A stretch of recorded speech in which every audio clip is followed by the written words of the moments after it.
Welcome to Odia to English Connection. Daily use short important sentences. Spoken English improve करिबा पई दिन रे 30 minute English newspaper जोर शब्द करी पढ़िबा अभ्यास करंतु। बाल्टी उठांतु आ कहंती lift the bucket. Lift the bucket. Next सतर्क रुहंतु आ कहबा बी वॉचफुल। Be watchful.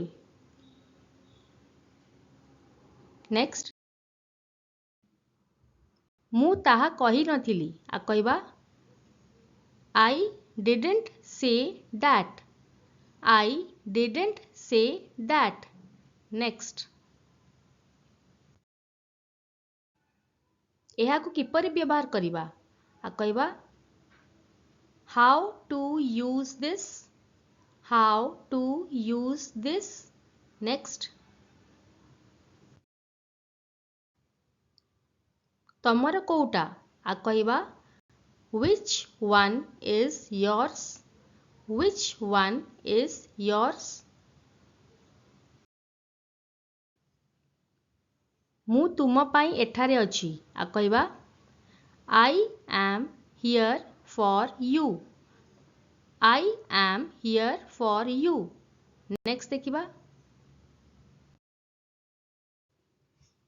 प्रथमे चिंता करंतु तापरे कथा कहंतु आ कहबा first think then speak. First think then speak. Next देखिबा कादुआरे खेल नहीं आको इंग्लिश रे कहंती don't play in mud. Don't play in mud. एटी फ्रेंड्स डोंट बदल रे आमे डू नॉट बी यूज करि परिबा। Do not play in mud. Next पर्दा को तळकु टाणी दियो आ कहबा pull the curtain down. Pull the curtain down. Next देखिबा वीडियोटी भल लागुथिले लाइक शेयर आउ सब्सक्राइब करिवे आउ निजे कमेंट मध्य देबे। मते इंग्रजी कहिबा दरकार आ पढ़िबा I must speak English. I must speak English. Next प्रथमे मोर अनुमोदन नियो आ कहबा take my approval first. Take my approval first. Next मु तुमको भूली पारिबी नहीं आ कहंती I can not forget you. I can not forget you.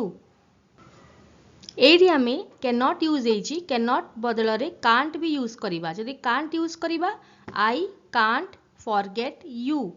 I can't forget you. Can't use कले आमे कैन नॉट टाको हटे दबा। नेक्स्ट आउ किछि कुह नहीं आ कहंती don't say anything more. Don't say anything more. Next से केबे भी ठीक समय रे नथांती आ पढ़िबा she is never on time. She is never on time. Next मु तळ महला रे रहूची आ पढ़िबा I live in ground floor. I live in ground floor. Next मु कौन करीबी आ कहबा इंग्लिश रे what should I do. What should I do. Next तमे एबे कोउठी अछ आ कहबा where are you now? Where are you now? Next देखिबा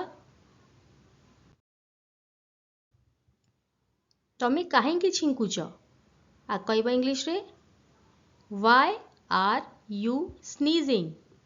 Why are you sneezing? Next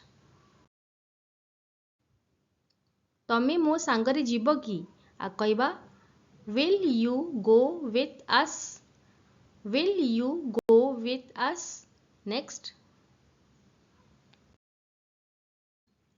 आमको एनकरेज करिबा पाई वीडियोटी को लाइक शेयर करंतु एवं चैनल को सब्सक्राइब करी निज कमेंट्स मध्य शेयर करंतु।